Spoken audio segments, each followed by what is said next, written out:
Sans victoire possible de part et d'autre, le bien et le mal s'affrontent dans un éternel combat. Dans cette bataille séculaire, le diable représente le symbole suprême de l'emprise du mal sur le monde. Empruntant tour à tour les noms du malin, de Belzébuth, de Lucifer, la bête doit parfois s'incarner pour manifester sa toute-puissance. Et lorsqu'elle s'incarne, les victimes de cette possession sont plongées dans un combat inégal, une cause perdue d'avance. Leur dernier recours, l'exorcisme, est-il une aide ou une autre forme de torture mentale?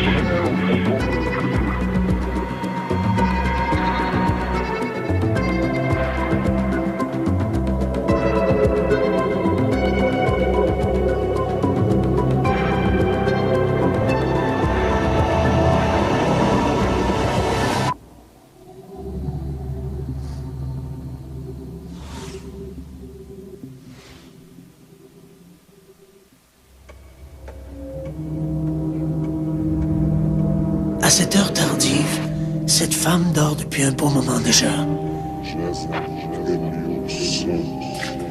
Elle ouvre soudainement les yeux. Son corps se redresse ensuite comme un automate. Dans sa tête, elle revoit le dégât de son jeune bambin au souper. Sa colère fait place à une rage intense, irraisonnée.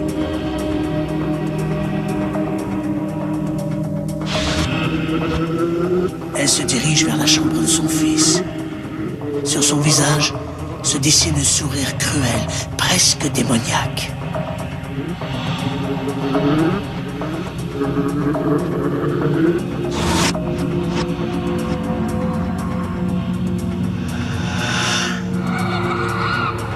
Elle s'approche de la couchette et referme ses mains autour du cou de l'enfant.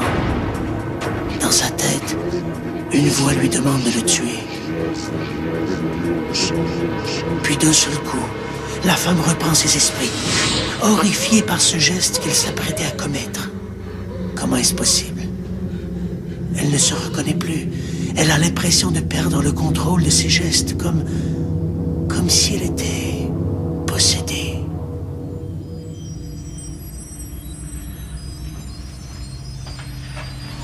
Le néant est-il peuplé d'entités invisibles et d'êtres désincarnés? Peut-on être possédé? Ces visiteurs de l'au-delà peuvent-ils, à l'occasion, se substituer à notre âme, à notre volonté?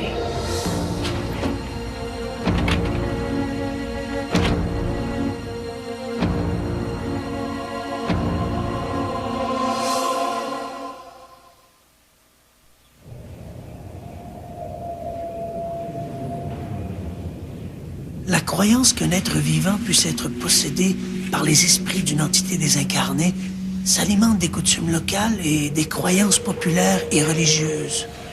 Au Brésil, nombre de psychologues n'hésiteront pas à mettre au compte de la possession certains problèmes de leurs patients, alors que leurs confrères nord-américains seront plutôt enclins à poser un diagnostic de schizophrénie. Mais dans ce domaine, plus que tout autre, le jargon psychiatrique n'a pas réponse à tout. À l'été de 1978, une dame de la région de Chicago, alors qu'elle se trouve en sieste, se met à parler un peu comme dans son sommeil, avec la voix un peu gutturale d'une certaine Teresita Bassa. La dite Teresita Bassa a été retrouvée morte quelques semaines plus tôt, assassinée dans son appartement. Alors avec cette voix d'outre-tombe, la dame se met à raconter qu'elle aurait été étranglée par un collègue de travail, un certain Alan Shavery. La police procède donc à l'arrestation du dit Alan Shavery. On retrouve chez Shavery des bijoux ayant appartenu à Teresita Bassa. Et là, évidemment, placé devant le fait, Shavery avoue le crime. Alors, pour la première fois dans l'histoire des États-Unis, on va admettre en cours ce témoignage d'outre-tombe de cette Teresita Bassa qui aurait été assassinée par Shavery. 10 ans après le suicide de son frère, Jason Defay, une jeune mère monoparentale de l'Outaouais, se retrouve au cœur de phénomènes mystérieux et inquiétants.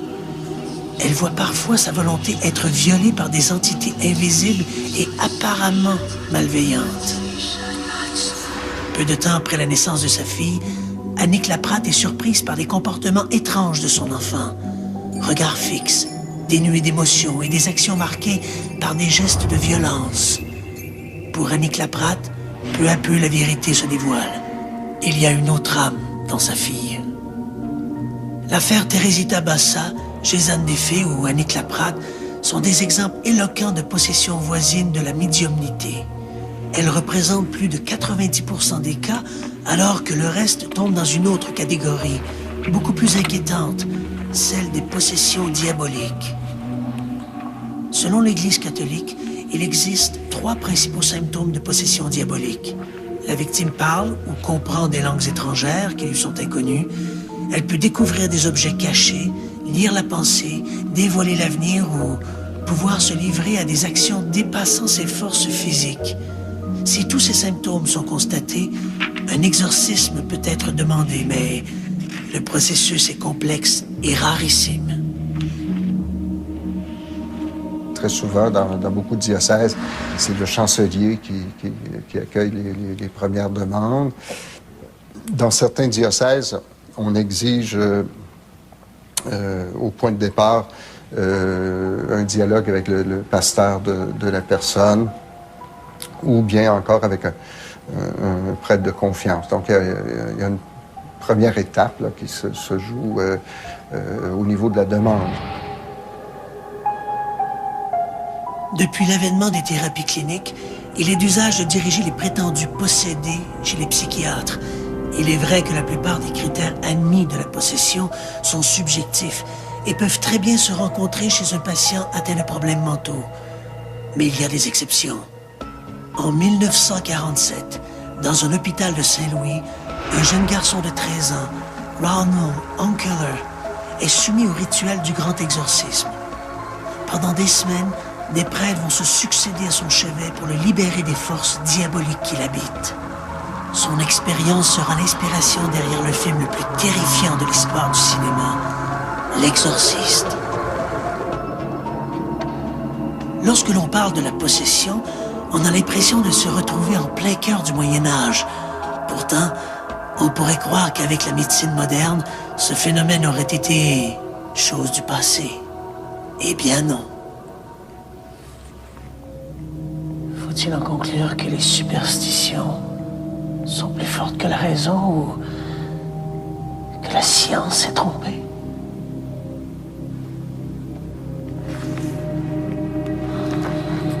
Le phénomène de la possession se retrouve dans presque toutes les religions et cultures. Si en Occident le phénomène est très souvent associé au diable, il en va autrement dans le reste du monde. Dans d'autres cultures, ce peut être un esprit, qu'il soit bon ou mauvais, ce peut être l'esprit d'un ancêtre disparu, ce peut être la personne qu'on vient d'inhumer. Il y a beaucoup d'autres possibilités. On parle même de possession animale dans certaines cultures également. Mais en Occident, effectivement, à tout seigneur, tout honneur, on attribue très vite les phénomènes au diable lui-même. Le phénomène de la possession est particulièrement présent chez les groupes dont la religion s'inspire des traditions africaines comme le vaudou ou l'umbada. En Occident, de plus en plus de thérapeutes croient que certains troubles du comportement comme la schizophrénie et les cas de personnalité multiple peuvent être l'œuvre d'une infestation par une entité invisible. Dans certains cas de possession, on croit qu'il pourrait s'agir d'entités, de personnes décédées, en fait, qui ignorent qu'ils sont décédés. Certaines de ces entités pourraient être malveillantes, ce qui expliquerait un certain nombre de cas de poltergeist, par exemple, des coups frappés dans des murs, des vases qui se brisent. En fait, au Brésil, on accepte assez ouvertement ce genre d'infestation, à un point tel que certains psychologues et psychiatres n'hésitent pas à parler d'exorcisme thérapeutique, en faisant appel à des exorcismes comme ça pour aider leurs malades. Dans d'autres cas, il pourrait s'agir d'entités qui ont des messages messages à livrer. C'est un peu le cas qu'on retrouve lorsqu'on parle de médiums qui se laissent habiter par une entité, ou comme dans le cas, par exemple, de Teresita Bassa. Si on va du côté de la religion, alors là, on est beaucoup moins tolérant. En fait, la possession, en dehors d'être possédé par l'Esprit Saint, on ne peut être que possédé par le diable. Et quand on est possédé par le diable, la seule voie pour échapper à cette damnation, c'est le grand exorcisme. Et puis le dernier joueur dans tout ce débat de la possession, c'est la science pure et dure. Si de plus en plus de psychologues et de psychiatres acceptent une infestation par une entité étrangère pour expliquer certains troubles du comportement, je dirais que dans l'ensemble, l'élite médicale voit dans le phénomène de la possession un discours moyenâgeux pour cacher des pathologies psychiatriques clairement identifiées. En 1993, Gézanne Desfées emménage dans un appartement de Hall. Pour elle, c'est le début d'un incroyable cauchemar. Le souvenir de son frère Régis, décédé quelques années auparavant, se fait de plus en plus présent. Il est partout, dans ses rêves et même autour d'elle. 8 ans après sa mort, j'ai aménagé dans un appartement qui me convenait pas du tout, mais pourtant, je le voulais. Il y avait une force en dedans de moi qui me poussait à signer le bail, malgré l'opposition de mon conjoint. Je voulais cet appartement-là. C'est à l'intérieur de cet appartement-là que tout s'est passé. Et puis, il y a des objets qui se promenaient, j'entendais sa voix, je le voyais dans le miroir quand je me regardais. Partout où j'allais, j'avais comme une présence à l'intérieur de moi. En septembre 1994, sur les conseils d'une amie, Gézanne décide de faire appel à Nicole, une médium. J'ai communiqué avec Nicole, qui est venue chez moi, puis on a fait une séance. Nicole voyait clairement mon frère. Par le biais de la sensitive, Gézanne apprend qu'en plus de son frère, il y a d'autres esprits présents, des esprits malfaisants. Régis est là pour la protéger, pour la mettre en garde qu'un drame menace la jeune mère monoparentale. Dans l'ombre, des forces diaboliques se préparent à frapper. Tout à coup, on était assis dans la cuisine, il a commencé à vanter dans la cuisine, il y avait une odeur nauséabonde, vraiment dégueulasse. Je voyais des doigts noirs, du sang sur les murs. Ça puait, il y avait une odeur. On passait très vite, comme si on ne voulait pas se laisser voir. Nicole a eu très peur, puis elle a dit « Moi, je ne travaille pas avec ça, je m'en vais ». Et puis, elle est venue pour sortir de chez moi. Au même moment où elle s'en allait, moi, j'ai voulu me lever de ma chaise, puis il y a quelque chose, comme s'il y avait une personne, mais invisible, qui m'a pris par le poignet, puis qui m'a rassis. Et puis, j'avais très, très mal à mon poignet. Et puis, ça faisait tellement mal, j'étais tellement estomaquée par ce qui se passait que j'arrivais pas à... J'essayais de crier « Nicole, reviens, reviens », j'étais pas capable. Je l'ai entendu dire « OK, OK, je vais rester ». J'ai dit à Nicole « J'ai mal au poignet, j'ai mal, mon bras me fait mal ». Puis elle a regardé et elle a dit « Oh mon Dieu, il te rentre dedans, ton bras est tout noir ».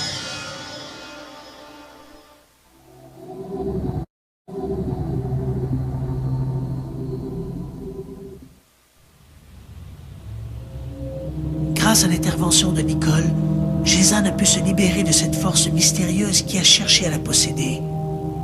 Libérée, mais pour combien de temps encore? Le 22 septembre 1994, au moment de se mettre au lit, Gézanne est surprise par des bruits qui proviennent du salon. Elle a l'impression que quelqu'un fait tourner son fauteuil de travail. Il y a juste un mur qui me séparait du salon où la chaise était. Puis j'ai pris mon courage à deux mains et je me suis lancée dans l'entrée du salon et j'ai vu la chaise qui était plus au bureau où elle devait être. Elle était au milieu du salon puis elle s'est emmenée directement sur moi. Gézanne recule dans la pièce, affolée. Elle essaie de retrouver sa respiration. Puis voilà que d'autres bruits se font entendre. Des jouets. La chose est maintenant dans la chambre de l'enfant. J'ai marché dans le corridor, j'entendais les bruits de plus en plus forts parce que je m'approchais. Puis, quand je suis rentrée dans la chambre, les bruits ont arrêté. Mon fils dormait paisiblement, puis j'ai essayé de le prendre. Je tremblais, j'étais toute crispée. J'étais pas capable, il y avait comme une énergie qui empêchait mes mains de passer. Je pouvais pas prendre mon garçon.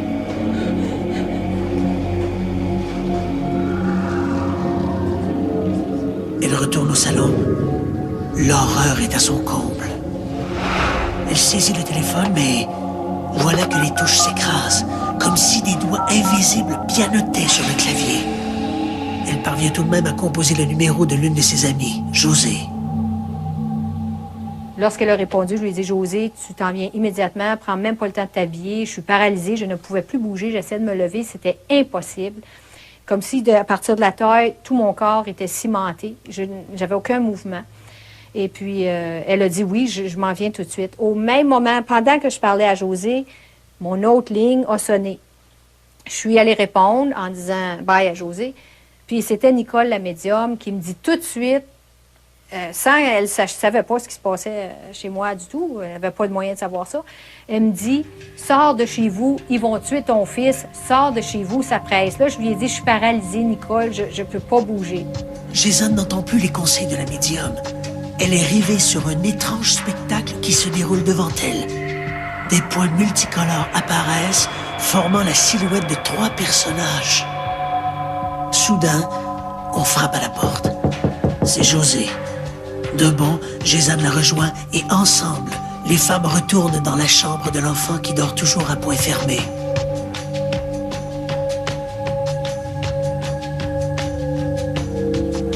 Josée le prend sans problème, sans rencontrer cette barrière électrique qui empêchait Gézanne de rejoindre son fils. Les 2 femmes quittent l'appartement, ipso facto.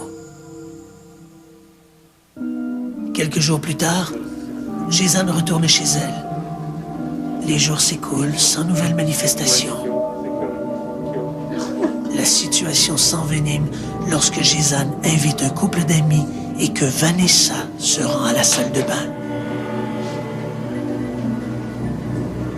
À ce moment-là, on a entendu Vanessa crier, là, comme si elle avait, je ne sais pas, le doigt pris d'une porte. Là. Elle criait là, à plein poumon. Qu'est-ce qu'il y a? Vanessa! On s'est levé rapidement, on est allé direct à la chambre de bain. On essayait de rentrer, puis on dit « Vanessa, qu'est-ce que t'as? » La porte de ma chambre de bain ne barrait pas. À un moment donné, la porte s'est ouverte. J'ai tombé dans le fond, puis la porte s'est refermée. Puis à ce moment-là, Vanessa, elle était par terre, entre le mur et la toilette.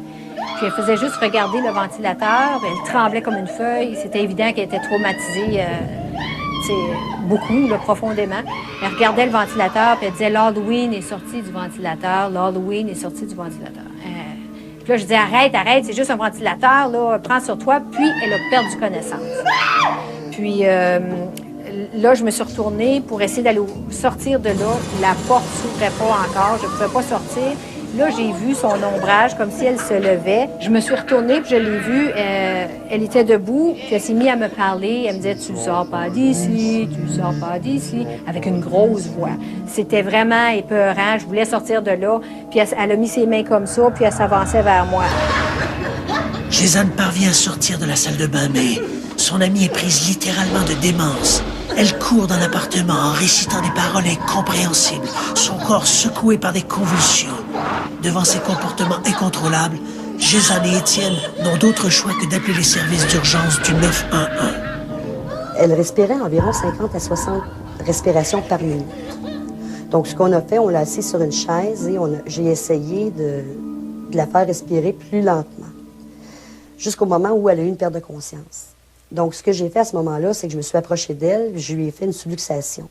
C'est dans le but de dégager les voies respiratoires pour qu'elle respire mieux. Et tout d'un coup, elle s'est ouvert les yeux et ce que j'ai senti m'a vraiment donné un choc. Je me suis levée rapidement, j'ai reculé en faisant tomber la chaise. À ce moment-là, elle s'est glissée sur le sol, puis elle s'est mise à ramper comme une couleuvre. Après avoir maîtrisé la malheureuse, policiers et ambulanciers sont d'avis que les services d'un exorciste seraient plus opportuns qu'un séjour à l'hôpital. On appelle donc la médium qui accepte de retourner chez Gézanne pour exorciser la pauvre Vanessa. Le médium arrivait, donc ils ont rentré la dame dans la cuisine avec la médium. Et moi, j'ai appelé au bureau pour que notre aumônier qui s'occupe de nous appelle. Puis pendant que je parlais avec l'aumônier, quand il a rappelé, la médium faisait l'exorcisme dans la cuisine. Donc, je n'ai pas été témoin de ce qui s'est passé. Par contre, j'ai demandé à l'aumônier de prier pour nous autres. Je voulais pas arrivé à la conclusion que c'était ça, mais j'étais tellement déstabilisée dans ce que je venais de sentir que j'avais besoin qu'on prie pour lui. Ce n'est finalement qu'à l'issue de longues heures de prière que la possédée va retrouver ses esprits. Pour Gézanne des Fées, cette fois, le message est clair. Elle doit déménager. Dans une histoire comme celle de Gézanne des Fées, la frontière est mince entre la hantise et la possession. Dans un événement comme celui-là, il est difficile de séparer les phénomènes réels de ceux alimentés par l'imagination du témoin. En allant à ce rendez-vous chez Gézanne, Vanessa avait peut-être des attentes. Celle de voir quelque chose d'extraordinaire se produire, par exemple. A-t-elle été victime d'une entité inconnue ou de son imagination? Comment savoir?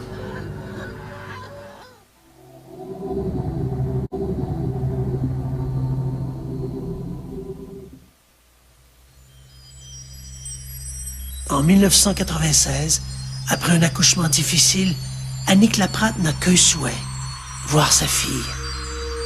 Mais son allégresse est sur le point de se transformer en un incroyable cauchemar. Au premier contact de Marie-Claude à la naissance, Marie-Claude pleurait beaucoup. Donc, elle avait le nez obstrué, tout ça. Fait que les médecins s'en sont occupés. Après ça, ils nous l'ont redonné et elle a pleuré toute la soirée. Puis là, évidemment, il y avait des gens de la famille, tout ça. Fait que c'est vers minuit que là, les gens étaient partis, puis j'étais tout seule dans ma chambre. Puis j'ai demandé à la voir pour avoir un contact chaleureux, mère-fille. Puis fait que j'ai demandé à la voir, ils me l'ont apporté. Et Marie-Claude dormait. Et là, je lui parlais, on se confiait, tout ça. Puis à un moment donné, elle a ouvert les yeux. Et quand elle a ouvert les yeux, ce que j'ai vu, c'est un regard vide, un regard froid. Donc une pupille très dilatée. Annick se dit que ça doit être son imagination, une sorte de choc postnatal.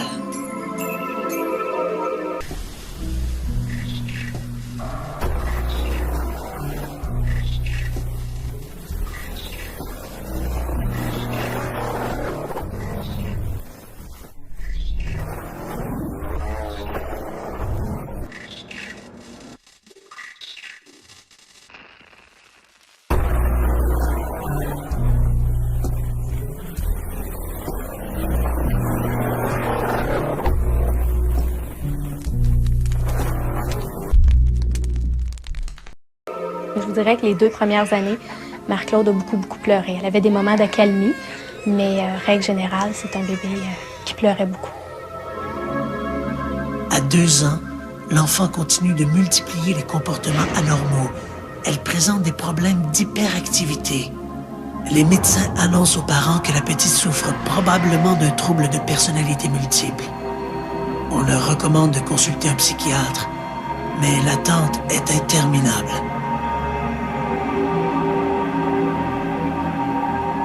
Puis à un moment donné, Marie-Claude s'est lancée à la poursuite de son frère. Puis on voyait que visiblement, là, elle voulait lui faire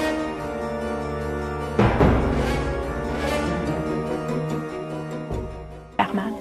Donc, je l'ai enfermée dans sa chambre. Puis on entendait des coups, vraiment. On entendait bing, bang, bang. Puis j'essayais de tenir la porte fermée.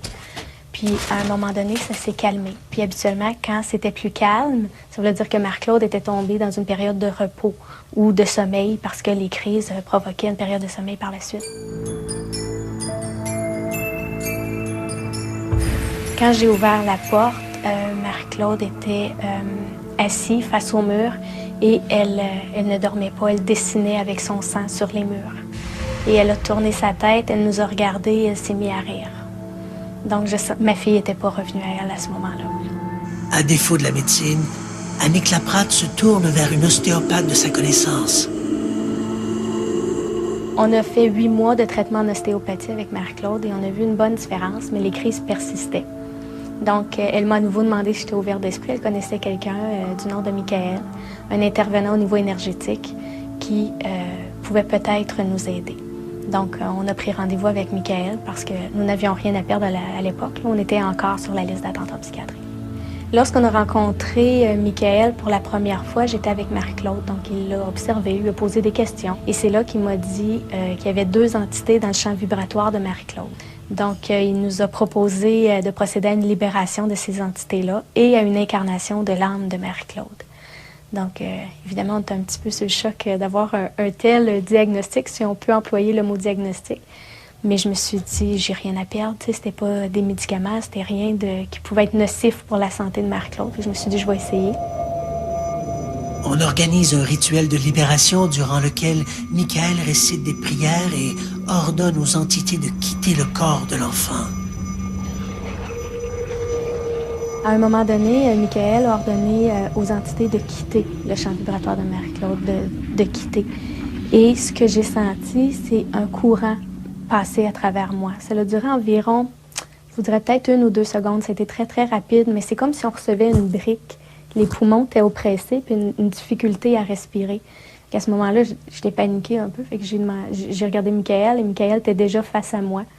Puis, il a à nouveau demandé aux entités de quitter, et ça s'est fait là, dans l'immédiat. Quand je suis revenue à moi, dans le sens que j'ai repris mes émotions, et non pas sous forme de perte de conscience, j'ai regardé, puis Marie-Claude était tout trempe, elle était trempe, elle avait les joues rouges, là. Mais elle était tellement paisible, là, tellement bien. Du jour au lendemain, les comportements de la petite Marie-Claude se transforment. Elle est maintenant plus calme et ses excès de colère ont disparu.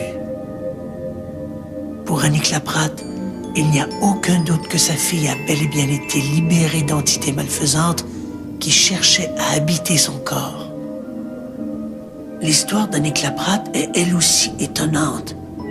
La victime étant un poupon, difficile de l'accuser d'avoir imaginé ses symptômes. L'approche de la jeune mère est tout à fait surprenante. Elle a préféré s'en remettre à une technique alternative qui s'est révélée tout à fait efficace. Une approche spirituelle plutôt qu'une approche médicale.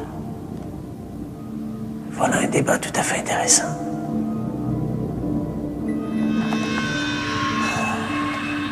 Dans son livre des esprits, le pape du spiritisme, Allan Kardec, parle d'entités qui pourraient s'immiscer dans certains individus pour influencer leur comportement. Kardec ne parle pas de possession pure et dure, mais il parle ici de formes de parasites de l'esprit. Et je dirais que même si Kardec vivait il y a plus d'1 siècle, son interprétation du phénomène de la possession a toujours un peu l'assentiment des gens qui s'intéressent au spiritisme ou les artisans de phénomènes paranormaux. Ce sont d'ailleurs eux qui sont intervenus dans le cas de Gézanne des Fées de Annick Laprate. Évidemment, pour les détracteurs de cette hypothèse, et en particulier le corps médical, ces gens-là font remarquer que Allan Kardec est décédé en 1869 et qu'à cette époque, on ignorait à peu près tout des grandes pathologies psychiatriques. Croire que des esprits peuvent comme ça prendre possession d'un individu et influencer ses comportements, c'est pour eux retourner à l'âge des ténèbres. Et évidemment, aucune personne de cette élite médicale oserait se faire l'apôtre d'une telle hypothèse. Et pourtant, c'est un peu faux parce que de plus en plus, je dirais depuis quelques années maintenant, on a de plus en plus de gens, de thérapeutes, qui acceptent ouvertement cette hypothèse de la possession comme étant une possible alternative à des comportements, des problèmes de comportement. Adam Crabtree, un des plus éminents psychothérapeutes de Toronto, est aussi d'avis que des esprits désincarnés peuvent être responsables de certains troubles du comportement. Dans son livre Multiple Men, Crabtree présente plusieurs cas qu'il a lui-même traités et qui échappent au traditionnel diagnostic psychiatrique. L'un des cas est celui d'une jeune femme qui se disait possédée par l'esprit d'une entité inconnue. Sous hypnose, Crabtree a pu s'entretenir avec cet invraisemblable locataire. J'ai parlé avec cette personne et il s'est avéré que c'était une présence mâle et que cette présence prétendait être son père qui était décédé. Pourtant, il était assez catégorique avec le fait qu'il n'était pas mort, que oui, il était là avec sa fille et c'était très bien ainsi. Quand je lui ai fait remarquer qu'il intervenait indûment dans sa vie, il n'a pas été troublé du tout et ne voyait rien de mal à cette situation. Alors, comme je ne savais trop comment amener cette présence à prendre conscience de la situation, je lui ai demandé d'essayer de prendre conscience de son corps. Et quand il l'a fait, il est devenu conscient d'être dans un corps de femme, ce qui l'a profondément troublé. Et c'est à ce moment que nous avons pu commencer à travailler.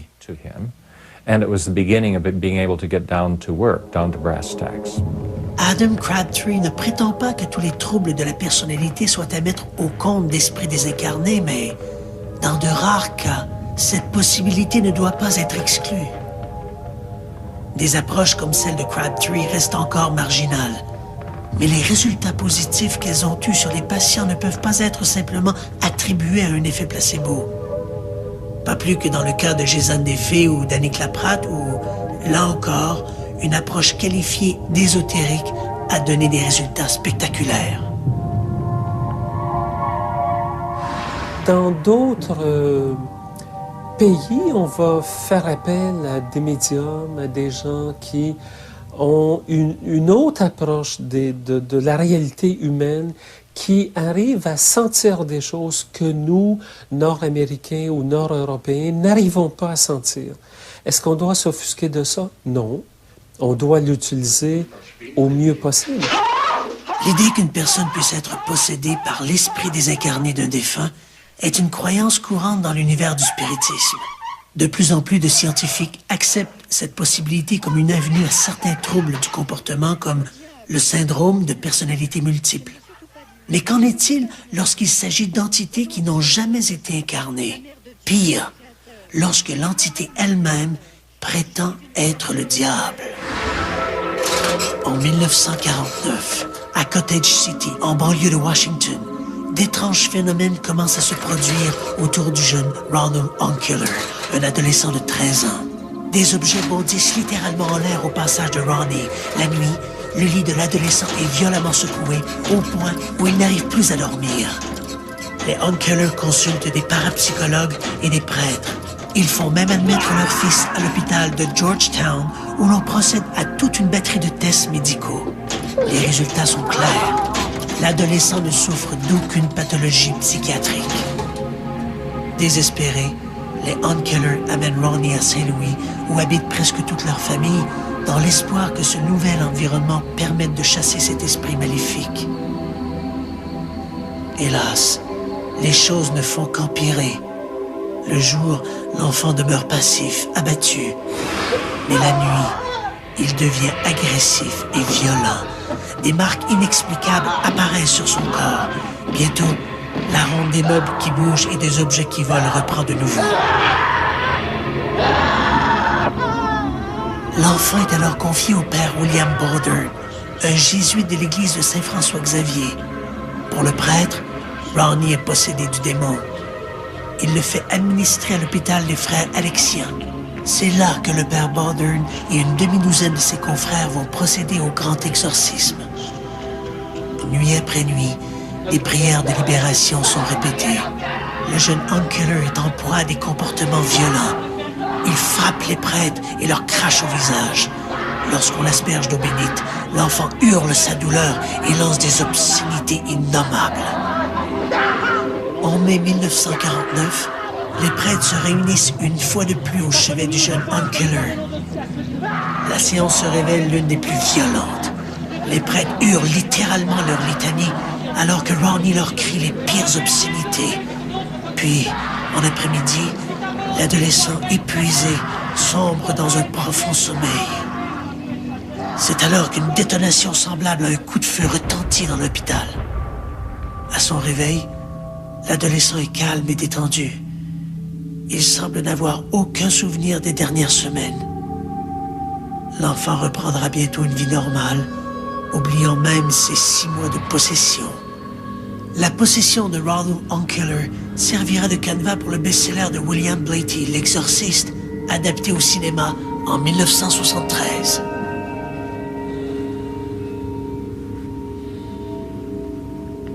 La possession diabolique.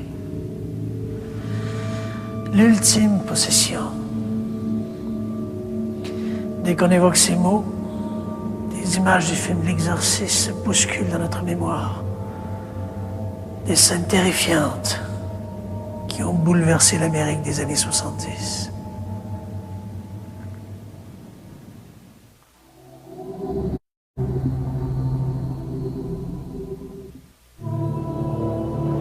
Pour l'Église, l'existence du diable est un fait, sinon une nécessité.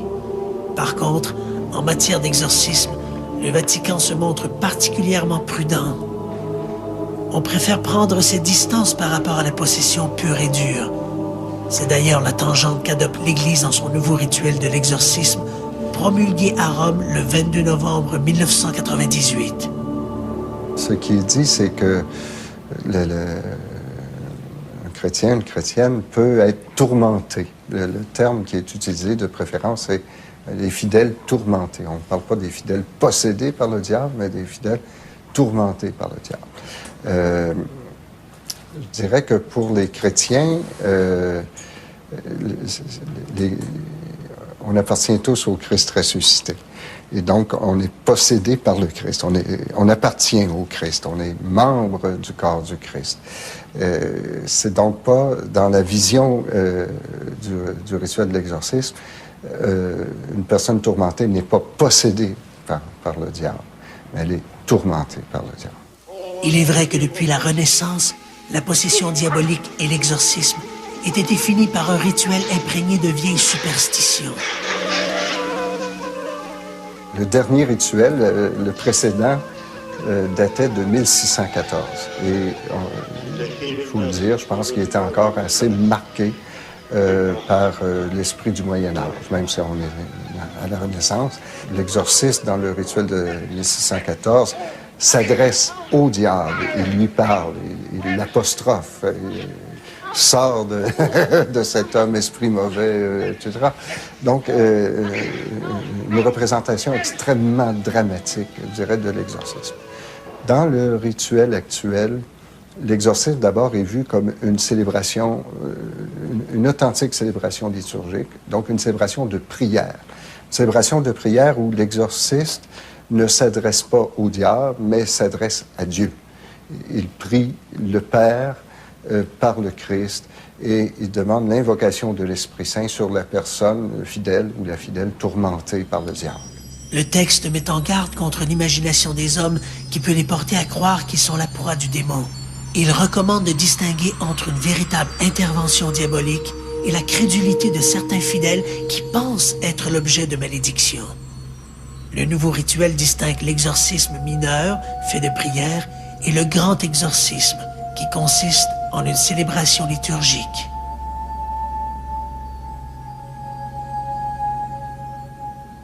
Le grand exorcisme, si on veut, ou l'exorcisme majeur, comme dit le texte, il est pratiqué d'abord dans un contexte, je dirais, de relative intimité.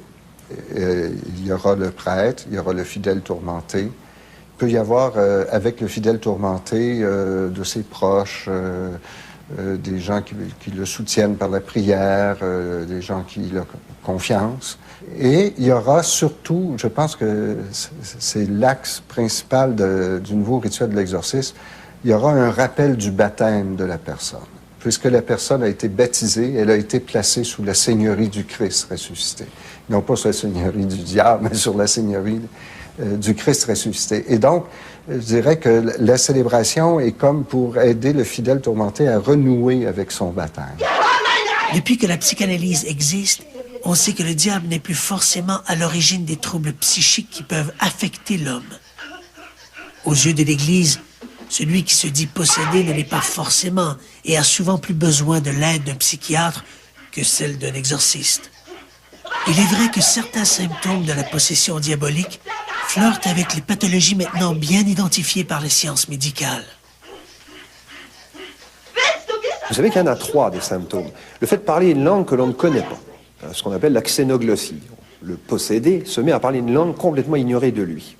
Un des autres signes parmi les 3, c'est le fait de connaître des événements cachés. Un possédé, appelons-le comme ça pour faire plus simple, vous voit et va vous parler de ce que vous avez vécu il y a 10 ans, alors qu'il n'est pas censé le savoir. Et le 3e phénomène, c'est le décuplement des forces, physiques ou intellectuelles, en fonction de l'âge de la personne. C'est le 3e critère selon le rituel romain. L'hystérie reproduit aussi de nombreux symptômes de possession. Le malade est pris de convulsions, ses bras se tordent et ses poignets se tortillent. Le visage reflète tour à tour l'horreur, la colère et même la fureur.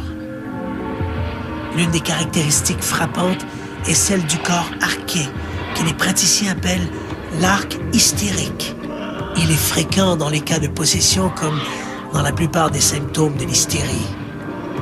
Autre pathologie susceptible d'être confondue à la possession diabolique, les maladies de la personnalité.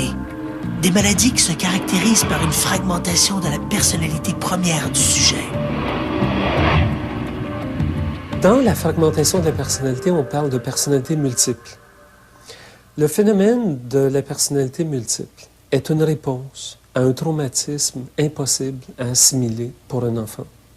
Un enfant est placé dans une situation d'abus, par exemple d'abus sexuels ou d'abus physiques. Il est soumis à des privations, il est soumis à des sévices qui dépassent sa capacité d'assimilation. Il n'arrive pas à composer avec cette situation-là. C'est un petit peu comme si la partie de l'enfant qui est témoin de l'événement qui procure une souffrance atroce, l'enfant a cette capacité de se dissocier de l'événement. C'est un petit peu comme s'il se dédoublait.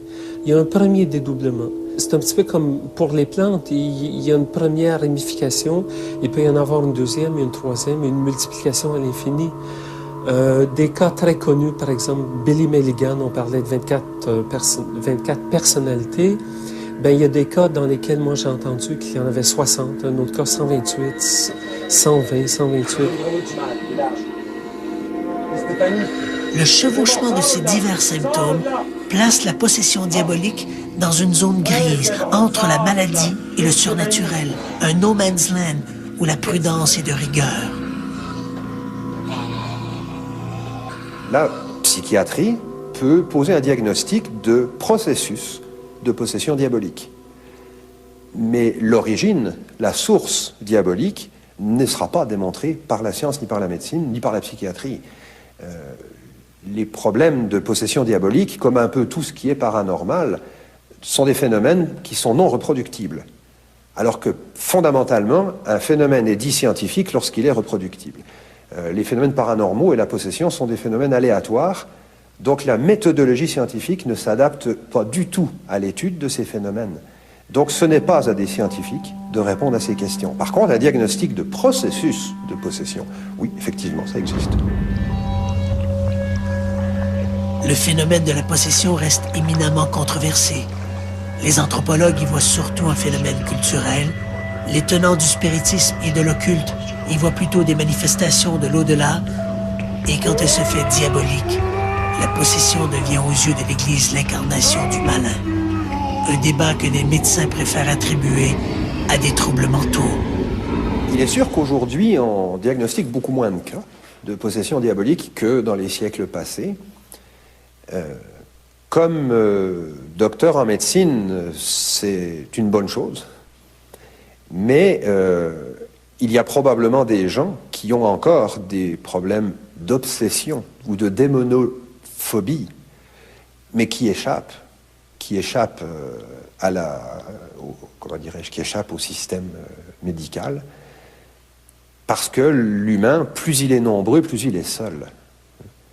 Donc il y a beaucoup de gens qui probablement ont ces problèmes, mais qu'on ne le saura jamais.